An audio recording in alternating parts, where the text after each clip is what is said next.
Hey, Ugo. Hey there. What are the fees associated with selling on Amazon? Yeah, Amazon charges two basic selling fees. One for your selling plan, that's $39.99 every month, and one is a referral fee for every item sold. Our optional programs like advertising, buying, promotion, and FBA can have additional costs.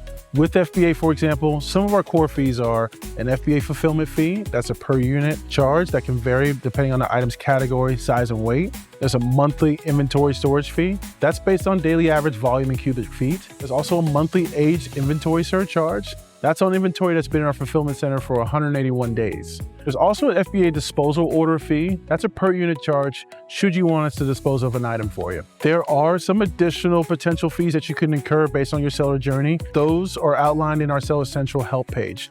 Link in the description.